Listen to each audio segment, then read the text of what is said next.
Konuşmacımız şu zamana kadar 15 farklı ülkede yaşamış. Bankacılıktan kozmetiğe 8 farklı endüstride çalışmış. Profesyonel konuşmacı, stratejik danışman, aynı zamanda 4 farklı kitap yazarı ve film yapımcısı. Dijital medya araçlarını ve gücünü kullanarak etkileyici hikayeler yazabilmenin ipuçlarını paylaşacak bizimle. Alkışlarınızla MıNTER sahneye davet ediyorum.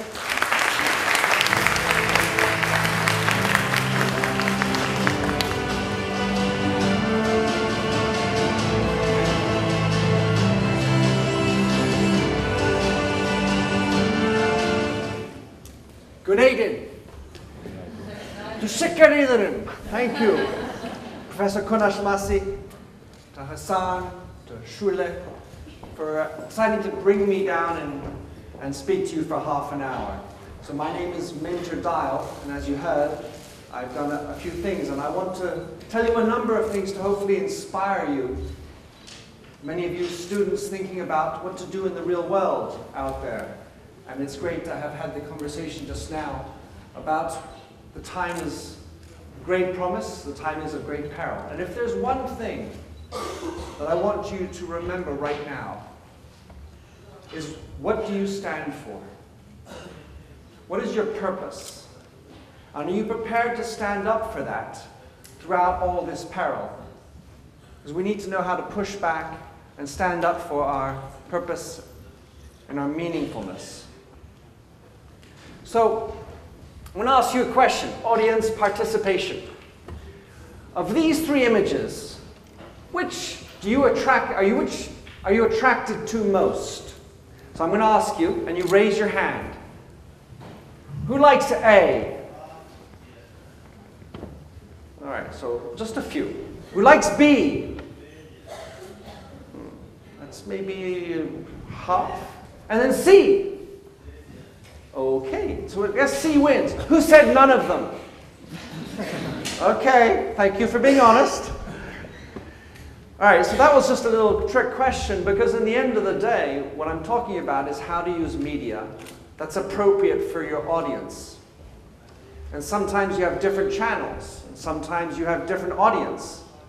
But if you know what you stand for, you also need to try to push forward an important message. And so if you get that message right with the audience with whom you're speaking, the chances are that they will understand it and want to share it. We talked about using data to share. What I want to talk about is using stories to share. So this is the story that I have developed. It took me 20 years to research and put it up, and I'm going to tell you about it a little later, and then we'll find out which was the right image. How many of you all have understood what is data journalism? 1, 2 hands, 3 hands? All right, let me tell you, if you are interested in data and you're interested in marketing, then you need to know what is data journalism. Because there's a whole field of study called data journalism. In fact, there's already been 7 years of the awards, of the Data Journalism Awards. And these are journalists who are using data to create stories. So if you're interested in data and marketing, you should be looking at what people are doing in data journalism. I've actually personally been responsible in these awards, and I've seen a number of Turkish journalists who are using data to make great stories. And you can find all sorts of interesting applications like data miner or data wrapper by studying what they're doing, and you can bring it into your world. What is the single biggest problem facing marketing and business executives? Attention. Sorry? Attention. Attention. Interesting. Good.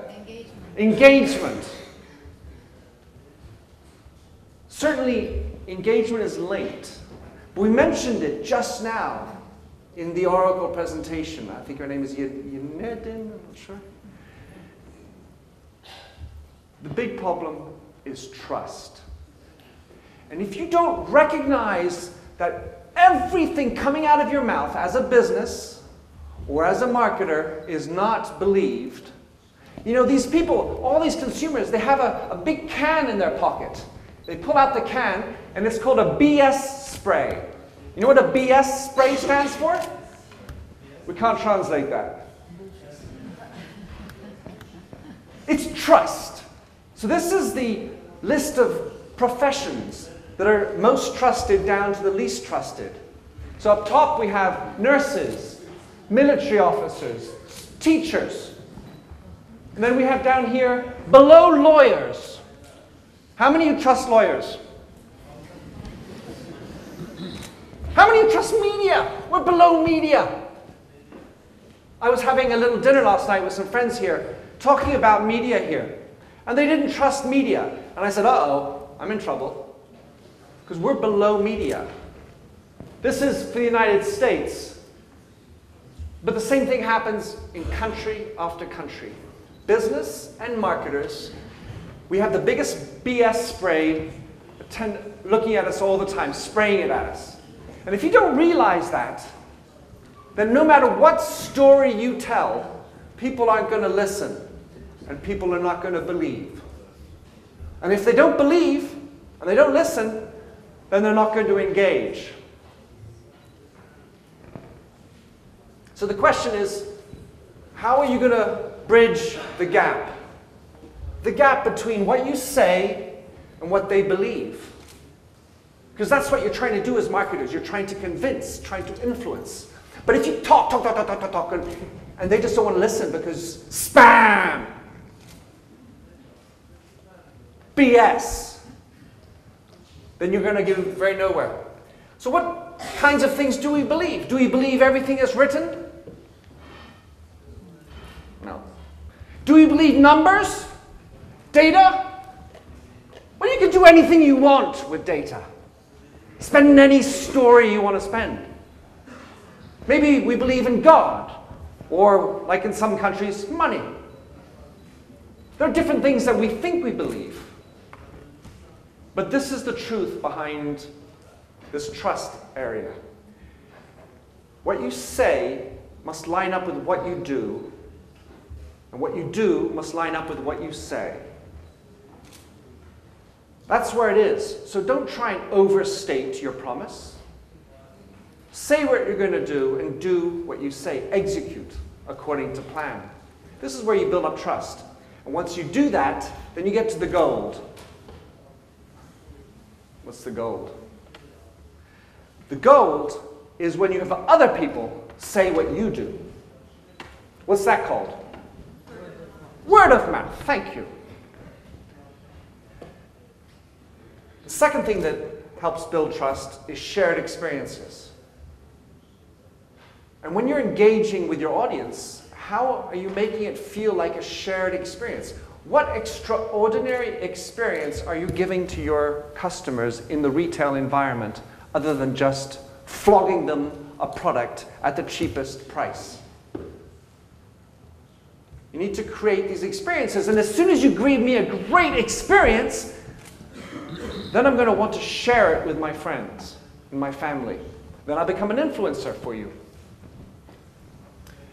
Study after study shows that customers will only believe, or more believe, what their peers are saying and their family are saying, even people they don't know, than the media, than the marketers. So the challenge is finding a way into the influencers, into conversations that are out of your control to make sure that your word gets out. Peers are now even considered on an equal level with experts. We are living in changing different times. So the solution I'm trying to bring to you is this idea of storytelling, because storytelling is a way to build trust. One of the things that's important for me when I talk about storytelling is try to think of your big story. Tell one great story over and over again, and tell it well. I'd much prefer this one great story than lots of little stories. And the key to this point is to remember what you stand for. And be prepared to take risks to push that beautiful, big story out. And then once you've got the story, then you need to repurpose it and leverage it and push it out into the different channels in different ways that are appropriate. So what makes a great story? The story must be driven through personality. If it has no personality, then why are people going to smile or feel an emotion with it?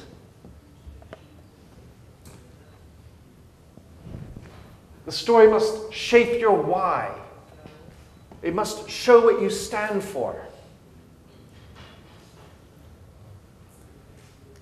We mentioned in the presentation before about employees. You need to make sure that all the employees buy the story wholesale. They need to believe in the story first. They're the most important audience, actually, before your customers, because they're participating in spreading the word. Because your employees are talking at dinner parties, having a drink and saying, hey, I work for this company. It's great, or it's not so great. Of course, it has to be something that resonates with your customers. We talked about connection just now. And then finally, you want it to be such that it makes others want to share your story.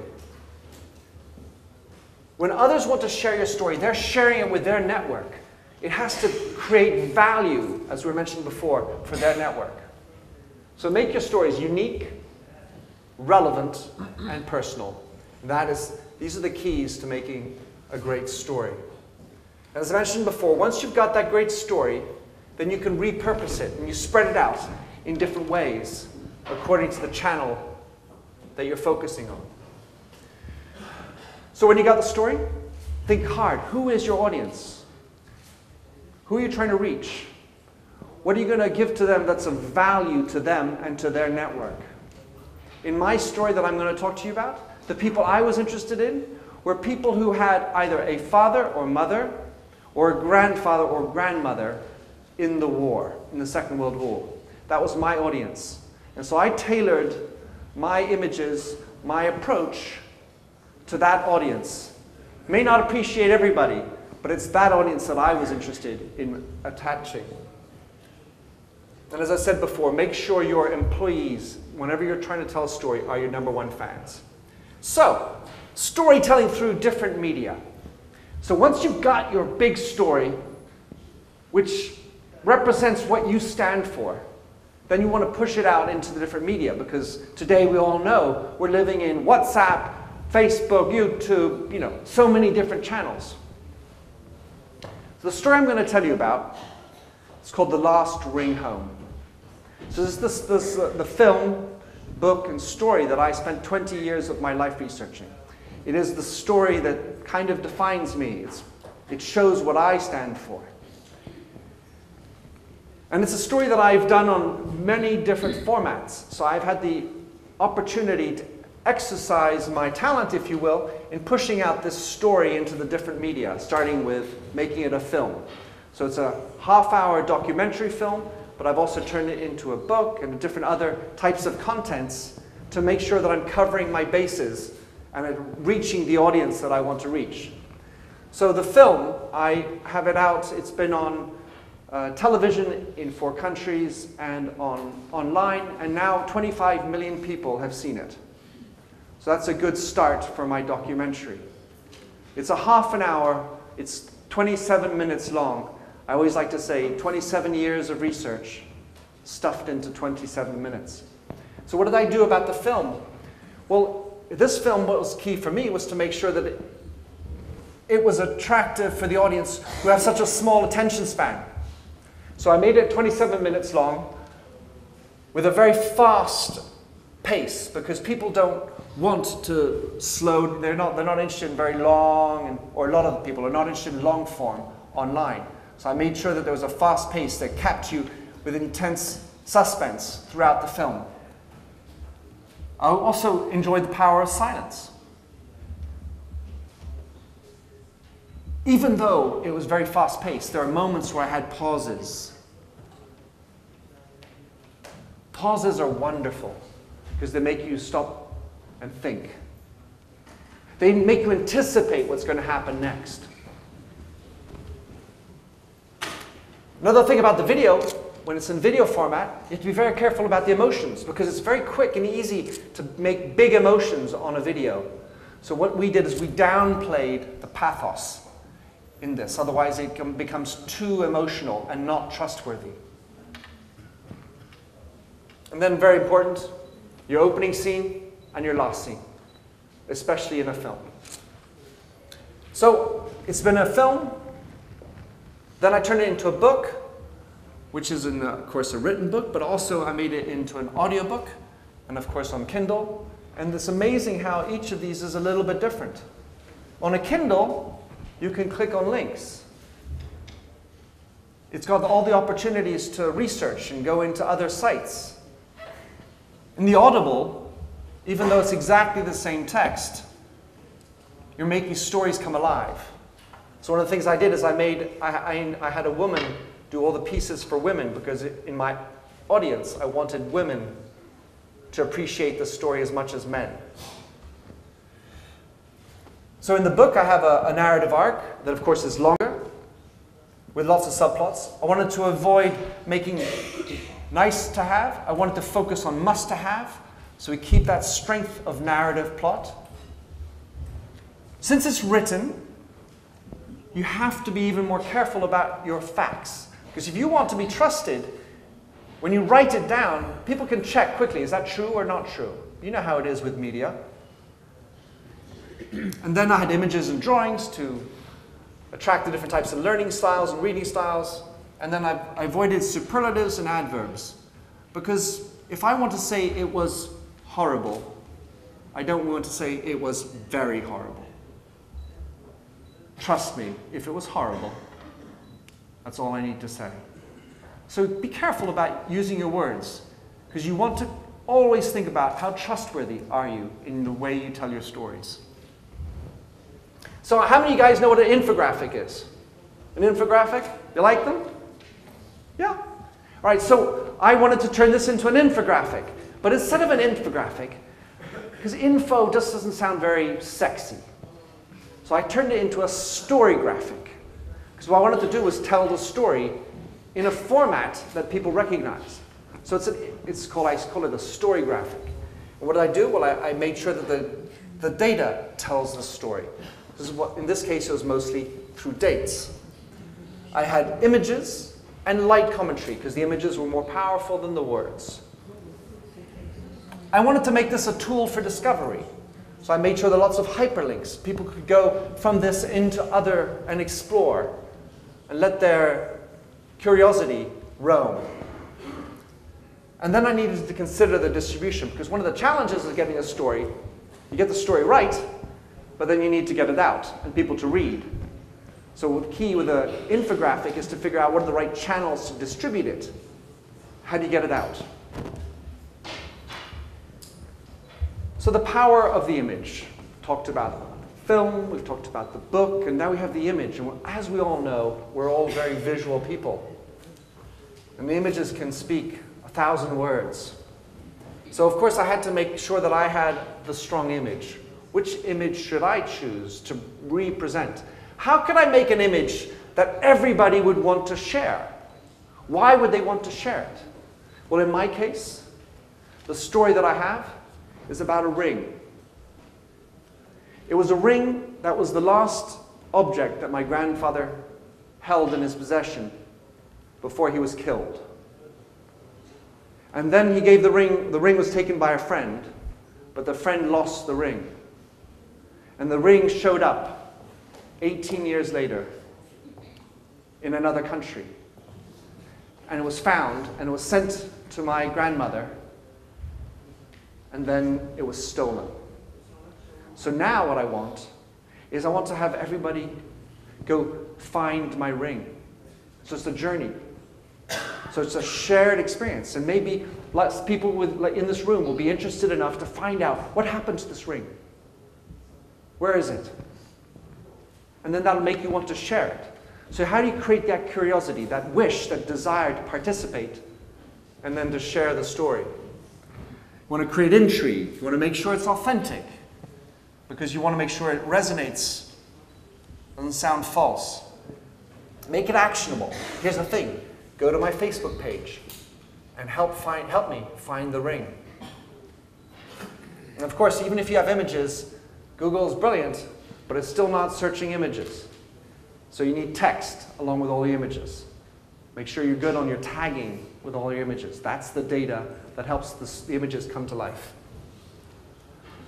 And then finally, there are two other areas in terms of getting the word out. Events.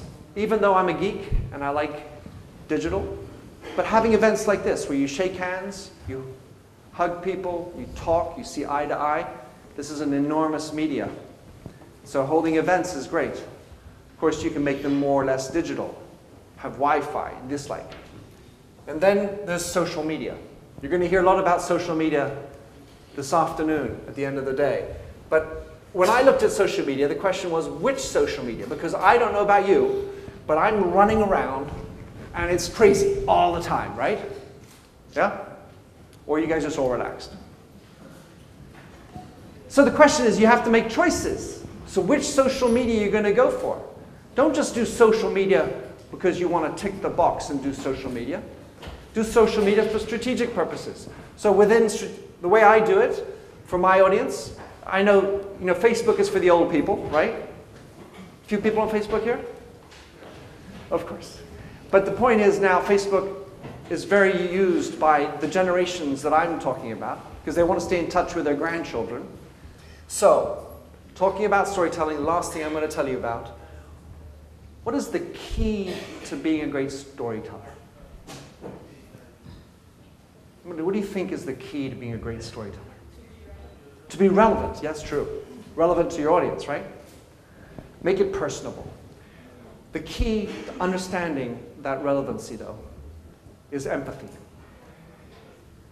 If you can develop your empathic skills, which means you're understanding what the other person is going through, you can feel their feelings. You understand why they're feeling certain things.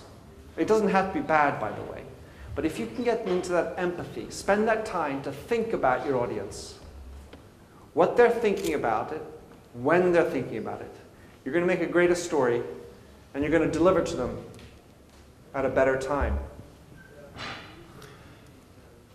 It's this common idea, so empathy, in case you're not aware of it, it's this idea of being in the other shoes of your customer, of your audience. I want to do a little quick shout out for Roman Krasnarek, who created the Empathy Museum.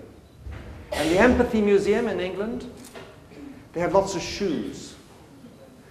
And you can walk a mile in the shoes of somebody else. But think about this. Some of the shoes were people who had to live in prison camps. Some of the shoes are like high heel shoes for men. We get to do that. And then others are refugees who don't have shoes. It's a great way to start developing our empathic muscle. And it's so easy in business to forget about the others and just think about me, and my stress and my performance. I still have a few more minutes. So these are the features and benefits of empathy. You've got, on the one hand, you have a greater understanding. An understanding of your audience and what they're going through, what they're thinking, what they're feeling. It encourages diversity. We're in a country where there's so much diversity. Understanding other people's beliefs, other people's fears. It helps to build these bridges. And then it's essential for ethics, because we need to bring our ethics to the table, especially with all these new technologies that are coming out there. We need to make sure that we're being smart, profitable, but we also need to understand we need to be ethical. And empathy is a key to being ethical. And then in terms of the benefits, you've got, it improves design.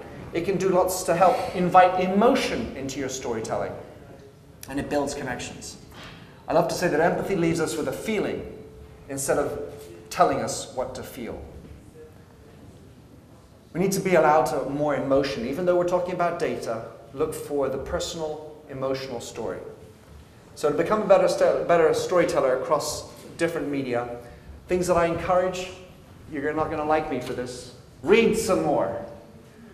Read some fiction, watch stories, and learn about other people's lives and other people's perspectives. Observe how other people operate in different horizons. For example, talk to the taxi driver. Take a minute to talk to the cashier who's selling you something at the supermarket. People that you don't normally hang out with because you're at this wonderful Boğaziçi University. But there are other people who are not so well off, don't have the chance. Talk to them. Spend a minute to understand what it's like to be in their shoes. And finally, go and observe and analyze the data behind the stories, because we do need to make sure that what we're doing works over time. So just a quick plug for my latest book. I just finished this 2 weeks ago. It's called Artificial Empathy.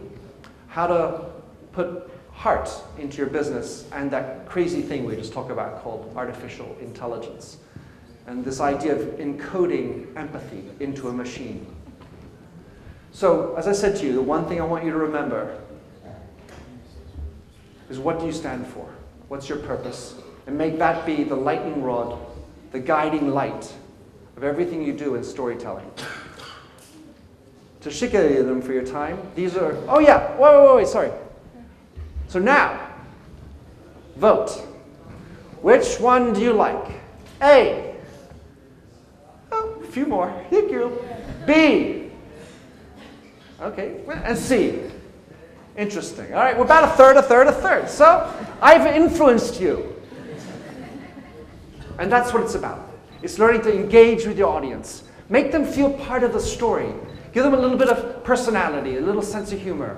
Make them feel attached to it, and maybe they'll come and join you in your journey. Which is your choice? The choice is A. A. Because I want people to find that ring. Even though it's about these beautiful people, the story is about an object, and then it's everything around that object. So these are my 3 books. Future Proof, which is not future fit, but close.